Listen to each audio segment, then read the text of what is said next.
Let's move on now because exciting times lie ahead. The 2025 Formula One season gets underway next week in Melbourne, and the paddock has some exciting changes in terms of personnel. The season starts with expectations after Lewis Hamilton moved to Ferrari, and that's the story that's been dominating the headline, with the big question being, can Sir Lewis Hamilton get number 8? And to help us look ahead to the season, we are joined by F1 analysts Nontuli Mwalusi as well as Lufefe Mayegiso. And there they are, and there she is, looking lovely as always. Thank you for joining us. Good evening. Good evening. How are you? I'm great. How long has the wait been? Does it feel like it's been, doesn't the break feel long? It feels like forever because you are waiting in anticipation to see Sir Lewis with Ferrari, like you said. You are looking to see what the rookies have for us. But most importantly, you're also wanting to see what pre-testing will look like, which is where we are currently in the season. They just wrapped up the pre-testing. So we are waiting in very huge anticipation to see what's going to happen. I mean, the first qualifying will be the true teller of, who's got the fastest car, who's got a reliable car, which teams are confident about, the outcomes. So, yeah. So what have you seen so far, Lou Fefe, in pre-season testing? Is there anything that stands out for you? Good evening, Tamiso, and thank you for having us. Look, me, traditionally, I don't really read anything into pre-season testing. I feel like more than anything, they're testing, not necessarily pushing the cars as hard as they can go. And they also don't want to show their hand so early. I think more than anything, they're looking at the gremlins, because obviously there's upgrades on the 2025 car in comparison to the 2024, but not too much this year, because obviously we're going into the rule changes next year in 2026. So the philosophy of the 2024 car, most teams are bringing it to 2025.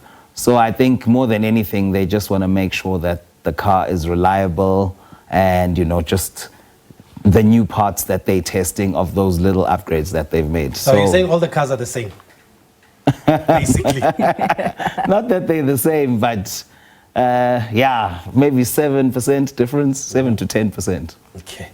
But let's talk about this romantic story of Lewis Hamilton going to Ferrari, because they say every kid grows up wanting to drive a Ferrari, and he's got his dream now. It's been a great story. It's dominated the headlines. It's been great as far as marketing is concerned. But do you see it working out on the track?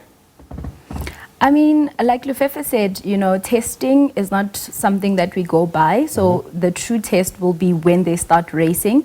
I mean, he was also complaining a little bit about the car currently braking. I don't think he's got quite the right handle yet on the car, but I think that he will definitely pull through, because one, Ferrari is a very reliable car. Leclerc could have won a championship a long time ago in the same car 2 years ago. After AD 2021, I really thought I was rooting for him, because they had the reliable car. It was theirs to win and they lost it. And I just think that Sir Lewis will come in if he needs to change the car, the dynamics of the car, whatever. I think he will do that.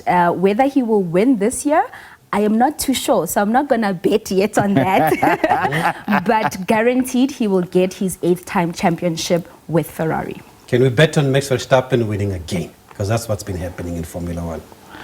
Well, I mean, if you look at the second half of last season, Max Verstappen, they struggled a bit.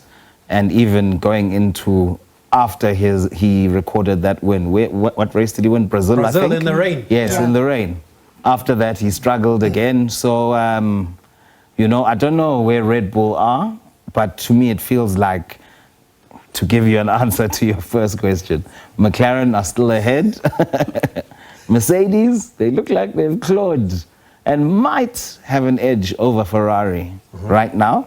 And then Ferrari is third. So that would mean that Red Bull is fourth as things stand, which is what we basically saw. They were competing for between third and fourth in the second part of last season. Yeah, what are you expecting from McLaren this season? I expect him to do the same thing they've been doing. Which is? Papaya rules.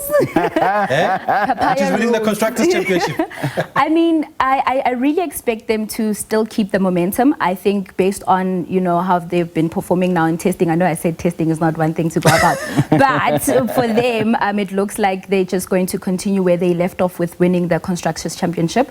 There's not much they need to change with their car. It's been brilliant. And, we've seen in testing that they actually protect their car. I mean, they had the Flovis paint, and once the car came into the garage, they had all these mechanics hiding the car so the competitors wouldn't see, some of the data that they're going to capture from that. So already they're doing well. It's a matter of stepping up from the level they were last season. And who's the number one driver there? Based on Drive to Survive, I would say Lando Norris is the number one there. You said you hadn't watched it yet. Is this you? No. I mean, not in Oscar Piastri fan. Not in my you book. understand? Yeah. Not in my book, but based on what I'm seeing on Drive to Survive, I've only watched the first 2.5 episodes, because it came out only on Friday, yesterday. So I'm still watching. I don't know if they're going to even do an episode for Oscar, but it's all about Lando right now. Let's talk about these young drivers that are coming in now. There's been talk that this is probably there's a great level of talent on the grid now with these drivers, a mix of experience and the young ones. Kimi Antonelli has been spoken about a lot. Who are some of those that excite you or that we can look out for? Gabriel Bortoleto, the F2 champion. I think he's one to watch out for. He's carrying the Oscar Piastri CV, which is the Charles Leclerc CV, which is the Lewis Hamilton CV, which is the George Russell CV of having won F3 and F2 and GP2 in Lewis's case, as what was called in their first attempt. So he's coming in with a very high reputation. I mean, that Sauber seat, I think he was the last one to be announced. No, actually it was Isaac Hadjar to be announced because of the Liam Lawson win. Red Bull sacked Checo, of course. Yeah. But Bortoleto, I'm looking at him. He was fighting with Hadjar, who's at V-Carb for the title, F2 title last year, who also comes highly rated, the young Frenchman. You just mentioned Liam Lawson joining Max Verstappen at the Red Bulls. What would make a good season for him? What does he need to do this season? This is for Red Liam Bull. Lawson. I think he needs to really be a strong character. I don't think anybody can just race with Max and, be okay. I think he needs to be mentally strong. He needs to actually go out there and take up his space with Red Bull because for the longest time, Max has been the star and he gets to be the youngest, driver with Red Bull. And so I really think that in order for him to thrive, he really needs to take up space and, just show off who he is and what he's capable of doing. Can he keep up with Max? Well, Helmut Marko said that all he needs to do is stay relatively close to Max because we've seen what has happened to all the teammates who tried to take Max on. So I think it's clear that Max is the number one driver there. But if you look at Liam Lawson, I mean, last season he raced a couple of races replacing, was it Danny Ricciardo? And he lets his elbows out, that young Kiwi. I don't think he's a yes man. I don't know if it's a number 2 contract that they have that agreement. He'll obviously want to learn from Max first, but I think over time he's going to want to challenge as well. Okay, guys, let's leave it there for now. I know you've got a watch party before the Grand Prix in China, so we'll be there to go and watch. But thank you for joining us, looking ahead to a great season here of Formula One. That's next weekend with the Australian Grand Prix. The wait has been long, but the wait is over now.